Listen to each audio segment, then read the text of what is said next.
Assalamualaikum warahmatullahi wabarakatuh.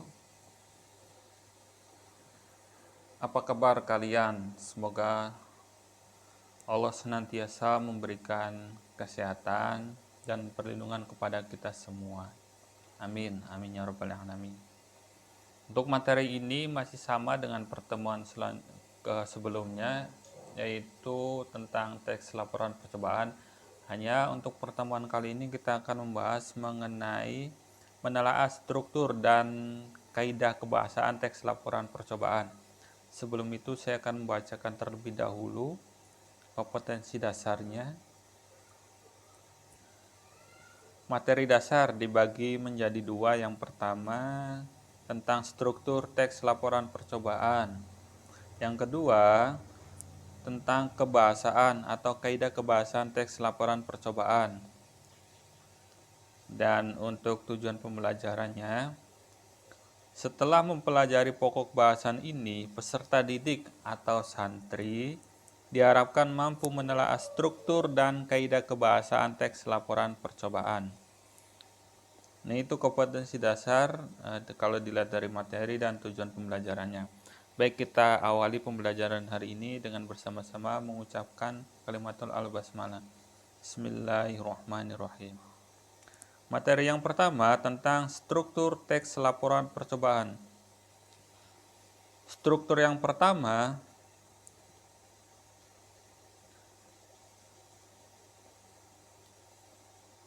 tujuan serta alat dan bahan. Artinya, ketika kita ingin membuat suatu percobaan, maka hal yang harus dilakukan adalah tujuan terlebih dahulu. Tujuan itu penting. Ketika kita ingin melakukan sesuatu, perlu adanya tujuan, biar terarah, kegiatannya terarah, sistematis, dan terencana. Tujuan pun harus diikutsertakan alatnya dan bahan. Untuk melakukan percobaan butuh alat dan bahan itu berbeda. Dan yang kedua ada langkah-langkahnya. Langkah-langkah yang dimaksud adalah tahapan-tahapan atau kegiatan ketika melakukan percobaan. Dan yang ketiga hasil. Dengan adanya langkah-langkah itu maka akan diperoleh hasil penelitian atau percobaannya. Dan yang terakhir, simpulan dari hasil tersebut disimpulkan berdasarkan hipotesisnya, yaitu sesuai dengan kerangka penelitian atau percobaannya. Selanjutnya, tentang kebahasan teks laporan percobaan. Yang pertama, kalimat aktif. Kalimat aktif adalah kalimat yang predikatnya melakukan suatu pekerjaan, artinya aktif, pekerjaan atau tindakan. Contohnya, saya menendang bola. Saya sebagai pelaku menendang sebagai suatu pekerjaan atau tindakan, dan bola sebagai objek atau benda yang dikenai pekerjaan tersebut. Saya sebagai subjek, menendang sebagai predikat, dan bola sebagai objek. Yaitu kalimat aktif. Adapun ciri-ciri kalimat aktif adalah sebagai berikut. Yang pertama, subjek sebagai pelaku. Nah, dari contoh tersebut saya. Nah, saya itu sebagai pelaku atau subjeknya. Dan yang kedua, predikatnya berawalan men atau menasal dan ber. Menasal itu maksudnya bunyi. Dari kata men itu bisa menjadi meng, men, mem, dan lain sebagainya. Contoh di atas, menendang. Menendang itu turunan dari menasal ditambah tendang. Kata dasarnya tendang. Ketika digabungkan menjadi menendang. Begitu pula dengan ber. Ber. Awalan ber ditambahkan main. Ketika digabungkan menjadi bermain. Nah, itu kalimat aktif.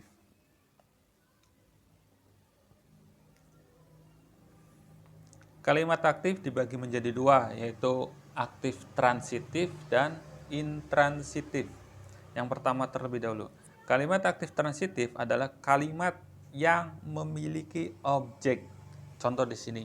Dia dia itu sebagai subjek, memanjat sebagai predikat, pohon sebagai objeknya.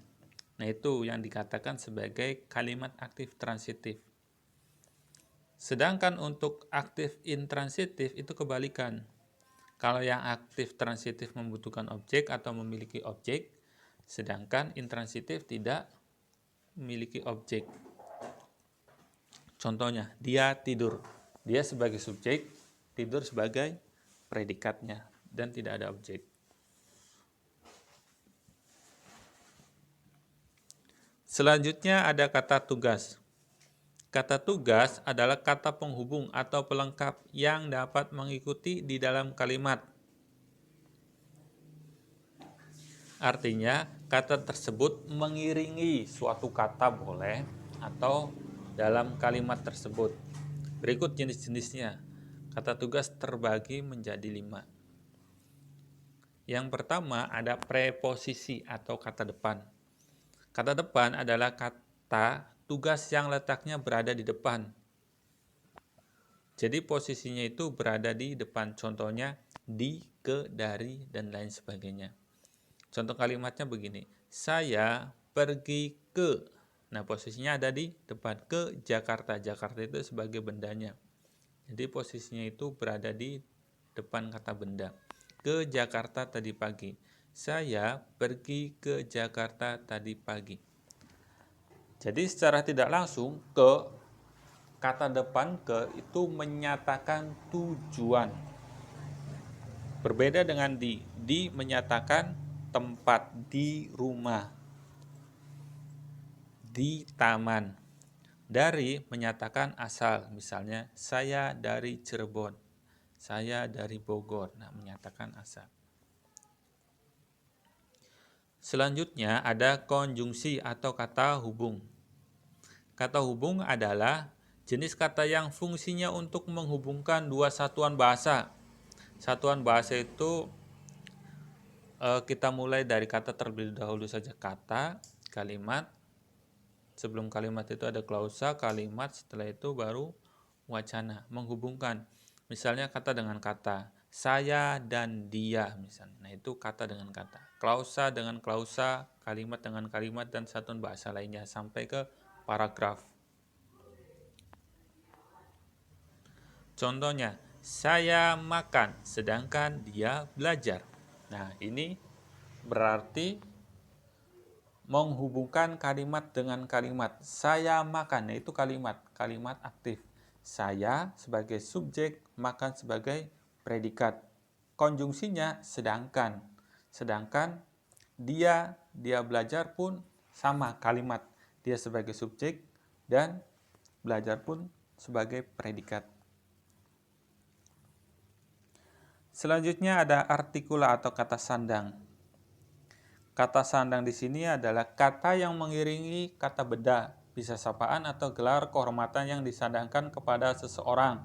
Contohnya si itu biasa sebutan, bisa. Hang juga sebutan terhadap anak laki-laki orang Melayu biasanya. Kalau sang bisa bentuk sandangan, biasanya kalau dalam fabel itu ya disandangkan kepada para binatang biasanya. Kalau dang itu gelar kehormatan orang-orang Melayu dan lain sebagainya.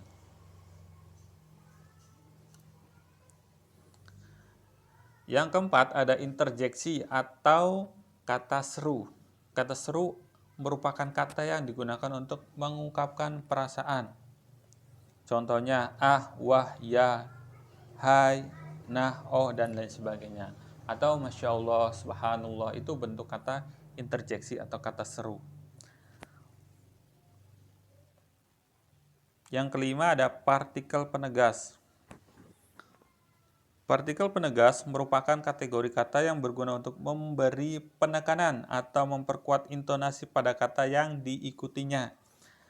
Jenis kata penegas ini terdiri menjadi 4, ada kah, lah, pun, dan ta. Apakah? Nah, itu menegaskan, bertanya. Larilah, larilah. Nah, itu juga kata penegas, memerintah. pun sama, dia pun menegaskan. Dan yang terakhir ta itu sama dengan ka, hanya saja kalau ka, apakah itu membutuhkan jawaban. Tetapi kalau apatah itu tidak membutuhkan jawaban. Jadi seakan-akan dia bertanya pada dirinya sendiri dan dia jawab dalam hatinya sendiri. Nah, yang tadi bentuk-bentuk kata tugas ada 5. Di bagian C ada kosakata teknis bidang ilmu atau istilah sederhananya istilah teknis. Istilah teknis atau kosakata teknis bidang ilmu adalah kata atau kelompok kata yang digunakan sebagai istilah dalam bidang ilmu tertentu. Misalnya kalau dalam ilmu sains ada praktikum, laboratorium, vitamin, senyawa, sel, dan lain sebagainya. Kalau dalam ilmu ekonomi misalnya akuntansi ataupun perbankan, yaitu istilah-istilah teknis dalam suatu bidang tertentu. Dan yang terakhir kata serapan. Kata serapan adalah kosakata dari bahasa asing atau daerah yang digunakan dalam bahasa Indonesia. Nah, kata serapan ini asal katanya itu dari bahasa asing atau bahasa daerah, misalnya dari Sunda, dari Jawa, ataupun dari bahasa daerah lainnya. Tetapi disesuaikan terlebih dahulu dengan kaidah bahasa yang berlaku, diserap terlebih dahulu. Sehingga menjadi bahasa yang sesuai dengan ketentuan bahasa Indonesia. Contohnya, kalau dalam bahasa asing ada teknik, kata dari kata asingnya kan teknik penulisannya, diserap menjadi teknik ataupun teknologi dan sistem. Sistem itu kata asingnya SYSTEM, Y-nya menjadi I, diserap sesuai dengan kaidah kebahasaan bahasa Indonesia, akhirnya menjadi sistem. Nah, itu yang bisa saya sampaikan, mudah-mudahan bermanfaat dan bisa dipahami. Kalau ada pertanyaan ataupun butuh penjelasan lebih lanjut, bisa menghubungi Ustadz di nomor WA yang tertera nanti di bawah kolom video ya. Silakan tanyakan apa saja yang sesuai dengan pembelajaran hari ini. Kita akhiri pembelajarannya dengan doa kafarat hamdalah dan kafaratul majelis. Alhamdulillahirabbil alamin. Subhanakallahumma wa bihamdik asyhadu an la ilaha illa anta astaghfiruka wa atubu ilaik. Assalamualaikum warahmatullahi wabarakatuh.